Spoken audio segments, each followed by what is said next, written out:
from Australia. Here we go. Hi, welcome, Yossi. Thank you so much for joining me today on my podcast. Thank you for having me, Dr. Barbara. It's my pleasure. So, as I always do, I'm going to read your bio so people can have a little bit of a sense of you. And then we're going to get into the conversation and see where it takes us. Sounds great. Okay, good. So, with over 23 years of experience, Yossi have seen how transforming your posture can transform your life. His own journey from struggling with poor posture and low confidence to standing tall and speaking with presence fuels his mission to help others feel steady in their bodies so they can move, live, and speak with greater ease and confidence. Wow, that sounds awesome. Welcome, welcome. Thank you very much for having me. My pleasure. So, that was really a short version. Why don't you tell the viewers, the listeners, a little bit more about, what does that actually mean? Well, let me start with a bit of a background and from personal experience and how and people can understand exactly what they mean, what it means. So I was born with a hearing problem, so hearing loss, and my parents only picked it up when I was around 3 that I wasn't speaking at all. I was just having tantrums, and they sent me for a hearing test, and then they picked it up that I had a deficiency in my hearing, and that affected me in the sense that I was late for learning language. My language, faltered a bit. And I was wearing these, they put me on these back in the 80s, very big clunky hearing aids. They're not like the slim, can't see hearing aids that you see today, or you can't see today. And somehow I managed to cope in a normal school. My brother also had a hearing issue, and he was sent to a remedial school. And because he couldn't cope, but somehow my hand-eye coordination wasn't affected, and which is what they tested. And I was, I was managing to cope with the curriculum at the school. But because of my hearing aids, the kids, can be nasty, and I was the only one in the school with hearing problems and with the hearing aids, and they picked that up fairly quickly. And I remember they were asking something, and I said something else that I thought that I heard, and they started making fun of me, and they leached onto my hearing issue and started calling me all different types of names, monstrosity from my surname, and all different horrible names that a kid that you don't understand, like what's going on, like why is everyone so mean to me? And over the years, just got progressively worse and worse. I was isolated, and my confidence was shut down, and I had zero friends. And for even little, going down a kid's slide, I was scared at first to do that until I was pushed, or it took me a very long time to be able to get to just do something just a tiny bit out of my comfort zone. And on top of that, my posture was because of that, I'd say my posture was, I shrank myself, and because I didn't want to be seen, I wanted to be invisible. And that caused a lot of issues with back pain, shoulder pain, neck pain on top of that, which, was again a nightmare on its own, having that feeling like 80 years old and in a young man's body.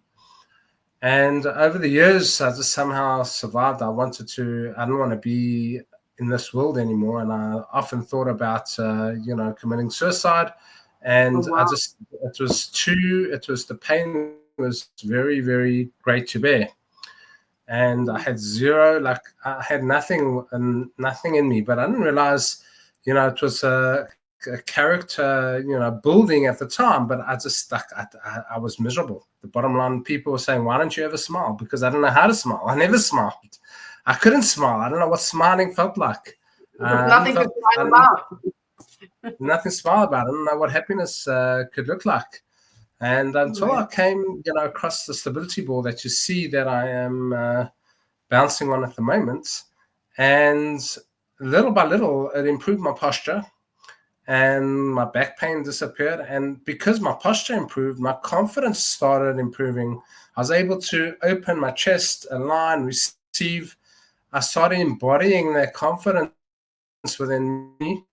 And little by little, I was doing things that were way out of my comfort zone. Actually, I started bungee jumping, skydiving, swimming with tigers, and I didn't realize where, this confidence came from at the time. I was like, oh, this is not me. Like, I'm smiling a lot more. I'm happy. I'm making friends. I'm doing things that I never thought I could ever possibly do. I started speaking in public. It was like, no, not a chance. That was going to happen before. And I literally rewired my mind and body through movements and neuroscience, which I didn't know at the time, which is literally repeating and with emotion and just affirmations, like while embodying something on the board, getting mastering a new exercise. And that's created dopamine in my brain every time I master something, and that felt amazing. And I literally went from rewiring my mind and my body to becoming this confident, good posture, person that I am today. So that's pretty much what it means. Wow. First of all, thank you for sharing that. And that's an incredible story. And I'm sorry that you had to go through that. But kids can be so cruel, and I'm glad that you were able to, find your way out of it. And, today you're able to help so many people because of what you went through. So you made a good turnaround, or you allowed yourself to be elevated by your experience. So there's a couple of things I want to say. First of all, one of the things that you just reminded me of, and it's probably true for many kids, because a lot of us, we have some sort of trauma that we experience. For you, it was with the, with your hearing and and the outward appearance that was so different for the kids. I remember. And it's not about me today, but I'm just sharing that because I think other people can relate to that. I think I was 12 when I started to get massages already, because I had such backache. And, I also had such poor posture. And I kind of still have poor posture today. And that this notion of not wanting to be seen, I think, it's an important point. We don't want to be seen. Some bad things are happening to us. It's like, so I'm going to do all kinds of things so that I, try to, disappear. So here we are. I mean, you're a little younger than me. So here we are in our 30s, 40s, 50s, 60s, 70s, and what can one do if I want to say, hey, I want to improve my posture? Is it affirmation? Is it a bunch of things? It's like, how do you assist people?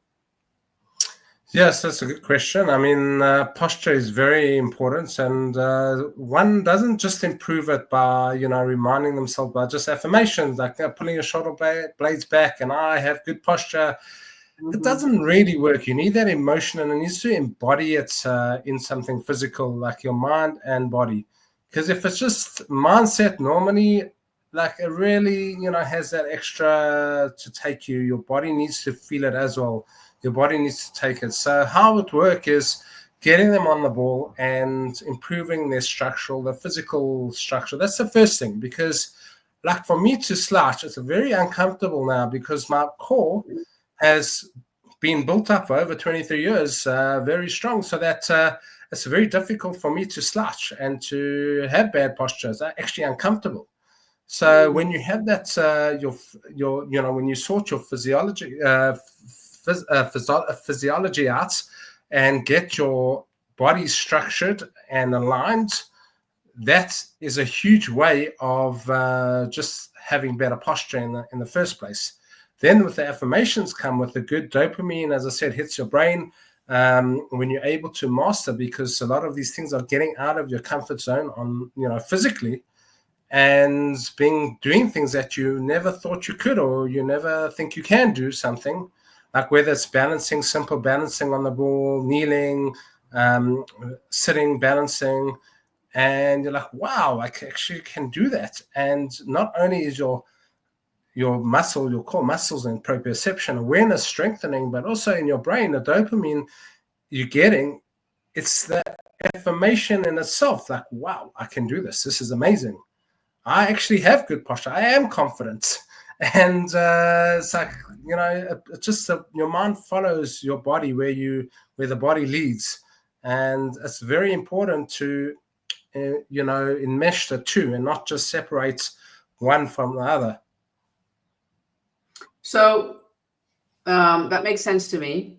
And yet there's this gap from, I'm a sloucher. Everybody knows, my car seat's way back because I'm way more comfortable, sort of like, leaning, sitting back. And whenever I have done like attempted to improve my posture, it's like my body goes into spasm because it's not used. It's like, even though I do some core strength, it's still the propensity just to go like this is so much stronger than for me to like sit up. So where do I start? What do you tell people? Yeah, stiffness is not good either. To have be stiff in your posture doesn't mean like you have to be aligned and stiff. It's about mobility. You need to your spine needs to be flexible, needs to be moving. The first thing I suggest to everyone to start is sitting on a stability ball, a good quality stability ball instead of a chair. The chair does so much damage over time.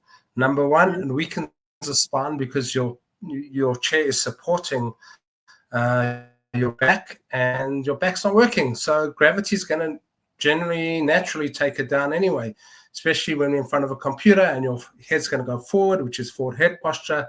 You're going to shallow breathe. It can cause screen apnea. You can't breathe from the diaphragm. And then you're going to get an energy dump where in the midday, you're going to feel like, I'm so tired, I can't do anything. And they need to pick up coffee or they need to have something sweet. And that affects the circadian rhythm. And the sleep quality goes, and then the next day you feel a little bit like negative, or your relationships moody, and then you affect relationships, and it's a vicious cycle when it comes to that, because you yourself are in pain, you're not feeling good, and you don't have a good quality sleep. So most people today are sitting in front of a desk pretty much the whole day, and the best place to start is just swapping out gradually the chair for the ball. So that adds movement. It forces you to sit up straighter and working your spinal discs and columns and lubricating those discs and your muscle small stabilizers. And that creates natural movements where you have extra added blood flow so that you don't feel that energy dump. And your posture is aligned. So it affects the prefrontal cortex. So when your posture is straight, you're not going to have your neuroscience that knows this. It's going to switch off when you slouch. And that's the decision-making part of a brain. And then we wonder why we have brain fog and make poor decisions and continuously do that. Whereas when you're sitting upright, you're aligned and that prefrontal cortex is switched back on, and which means you can think easier. Blood flow is coming more to your brain. You're breathing better. And your decision making is going to be clearer, and you'll have more clarity. Oh, it sounds all good. So at least I'm not sitting on the ball, but at least I'm sitting on a stool without a back. So I'm already making a little progress. Okay, good. So sure. That sounds all very reasonable. You and I met. But it was a couple weeks ago at the Jerusalem, conference that Leslie Kaplan put on, and you watched, one of my presentation, which is how we got into conversation. So, for people who really want to change, and they haven't been able to, for whatever reason. It's like, I have my theory of why that is. It's like, how do you see the emotions, the subconscious and the unconscious, and all of neuroscience impacting posture and the desire or the want to improve the posture? Yeah, some people just don't have the desire and they just want to be comfortable, and they'll deal with the consequences later on. And for them, you can never change them or change their minds. But you have to paint a picture and try and educate the people who aren't really aware. Like with what you brought to the table in your lecture, like, connecting the mind to the body and how strong it is when you're telling yourself things. You've got to be aware and educate, what is going to happen if you have bad posture, going forward. Do you want to look like an old man bent halfway down and susceptible to falling almost every step of the way, like with any misstep, falling and have an early death?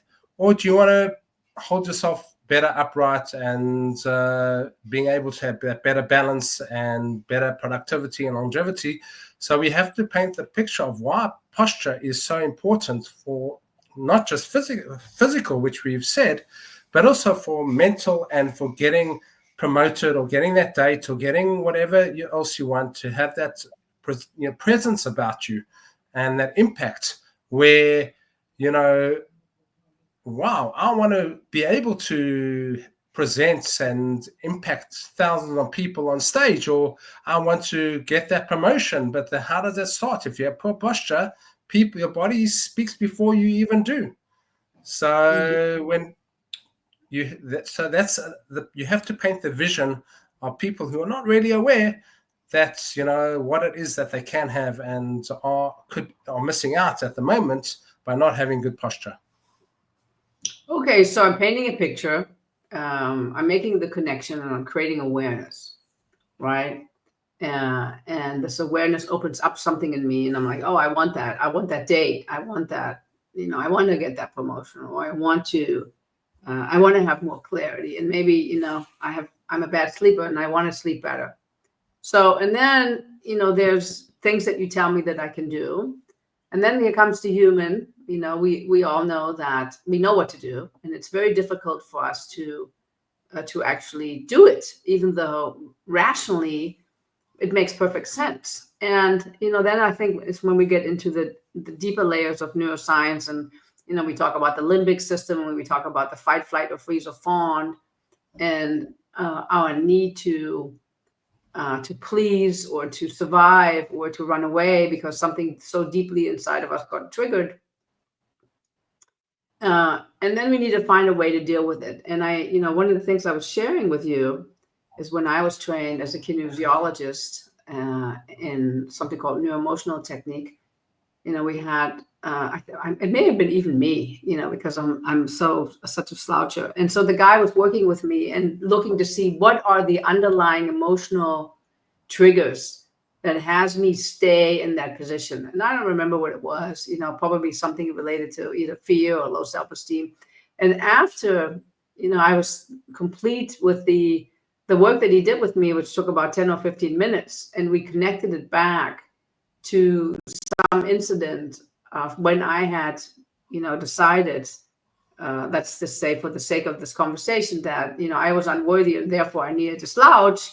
After I was completed with that and we had sort of changed the brain chemistry, I naturally stood up straighter, so one of the things I think is clearly connected with it is that subconscious and unconscious pulling us back into the, hey, I don't deserve to have that date, or I don't deserve to have that, stand in front of the audience of 1,000 people and make a difference. And it's so prevalent, in us that the more information we can have about that, and the more of the connections that we can make between what we want today and how we molded ourselves, what are the survival skills, I mean, you had yours, I had mine, and today we are here and we're like, I don't need this anymore, but I still have this way of surviving, but it's like it's no longer serving me,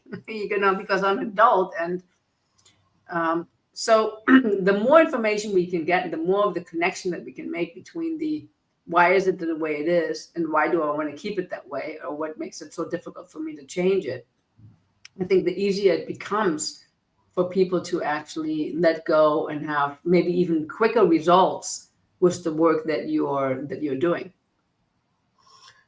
Yeah, absolutely. Like you, with what you said, you touched on it, the subconscious, like the mountain, that you don't see, and the trauma and all of that is huge. What you were talking about, and talking about behavioral change, you have to sometimes dig deep, and find out what their response is, fight, flight, freeze, or fawn is. And that's what I mean, that's, in terms of your field, it's so important to understand, as you say, what's going through. Why don't they want to change? Why aren't they worthy? Why aren't they, why do they feel the way they do? And, once you figure that out, and then they're like, okay, wow, you can see that, then it's much easier. But again, it could come from either side, where mind follows body, or body follows mind. So it's either way, you have to lead somewhere. So when you're sitting, just for example, it's an easy, just an easy thing. Get a good quality stability ball. Start sitting on the ball. Don't even think about anything else. Just see how you feel. And naturally, you're going to start moving. Naturally, you're going to start sitting up straighter. And then, then those subconscious thoughts and feelings can come out in that sense as well. So there's no one way to tackle it. There's a lot of different ways, and they all good and all relevant depending on, how they motivate themselves and how their behavior, how they can change their behavior. That's good.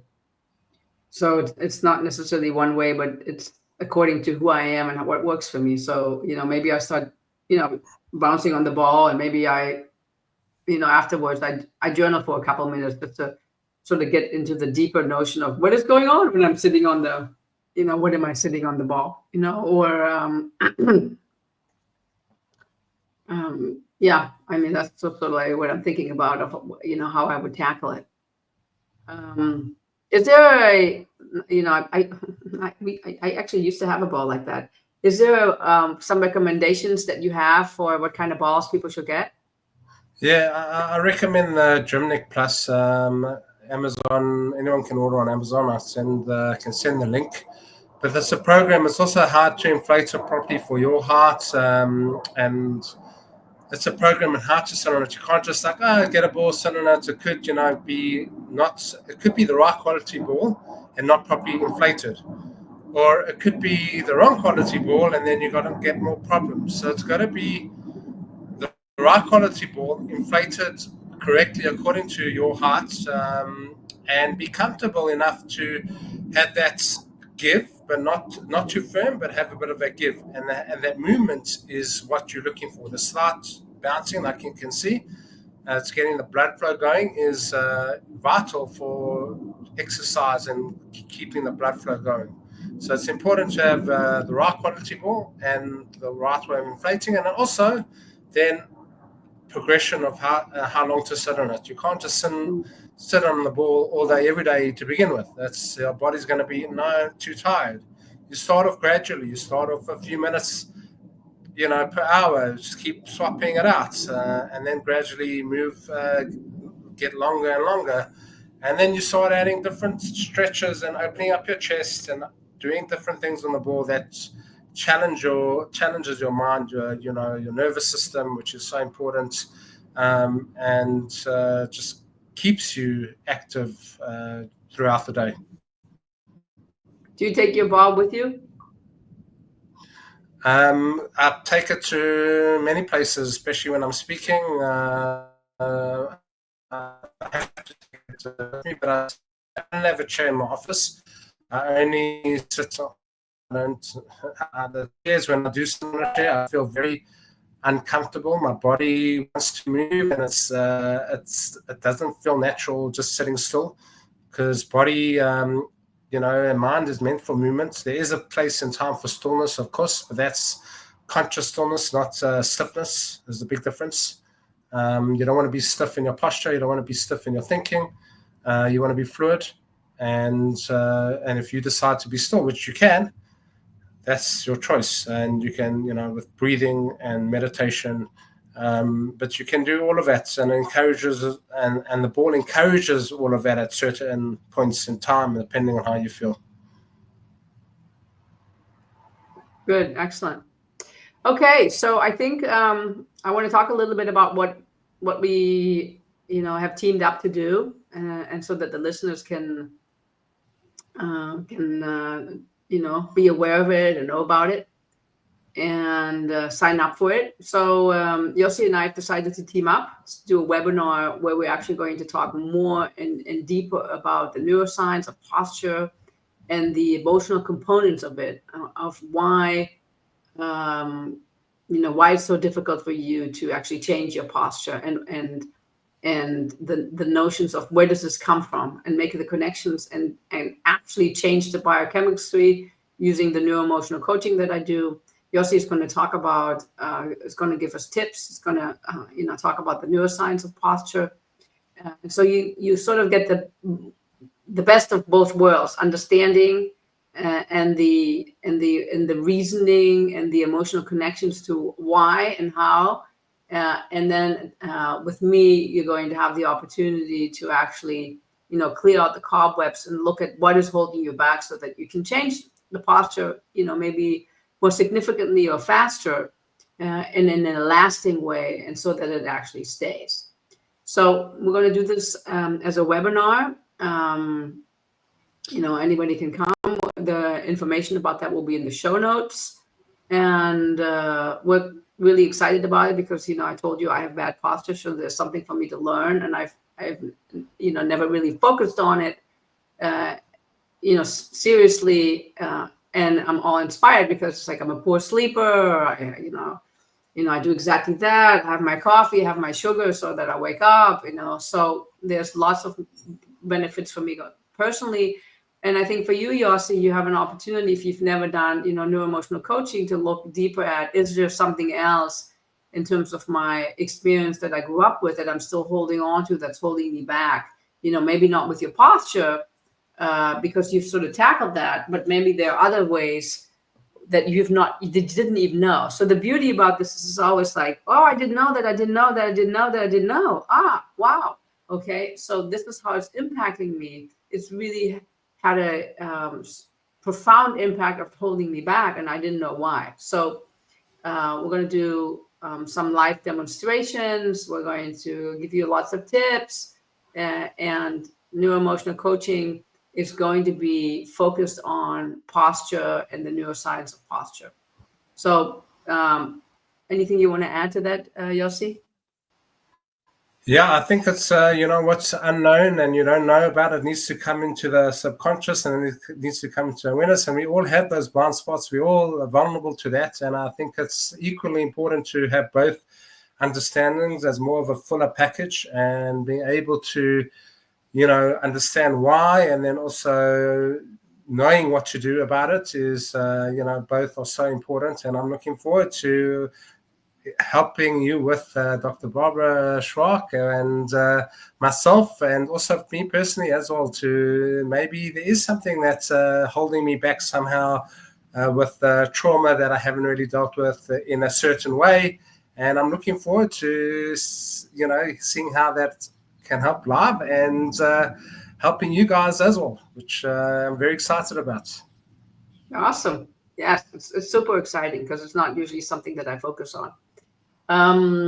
So with having said that, all the information will be in the show notes. We'll let you know when we're going to do it, sometime in December for sure.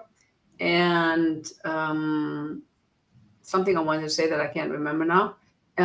If there's anybody listening who's interested in having us come to do a workshop, could also be virtually, or we're both located in Israel. We're happy to come. and, just see, because I think at work that actually has a huge component, posture and staying focused and being able to deal with the stress better. So that's all I'm going to say about that. Anything else that you want to share with us, or anything that you want to leave us with today? Yeah, sure. Thank you. I just feel that, movement is life, so if you're not moving like a river, like if you think about like a stagnant water, you're not going to go near it. The body is, and it gets parasites, diseases. You won't even touch it, let alone you drink it. You won't drink it, let alone touch it, whatever. But the body's the same thing. Like if it doesn't have that movement throughout the day, it becomes disease. It becomes, if parasites come into it, all sorts of issues happen, and you want that body, that water, to flow, and so that what keeps it, sharp, healthy, able to refresh from it, drink from it, swim in it, bath in it, whatever the case is, and that's what you want your body to be able to do. It mustn't be stagnant like a body of water, because you're not going to go near that. And the tracks also attracts from confidence points of view. If your body's flowing, it's attractive, it's good, it's inviting. Where stagnant, people are going to push away from you. They don't want to go near you. So that's a message, and I'm looking forward to doing this webinar, and live demonstration will even be better. Live workshop will even be great, and I'm looking forward to seeing you webinar or the live demonstration. Awesome. Yes. So let's conquer the world and improve the posture. So thank you, Yossi, for coming today. I really appreciate your time. If you're watching, please like our channel. And that's a wrap. So see you next time. Take care. Thank you so much. Thanks so much for having me, and looking forward. You're welcome. Thank you. Bye-bye.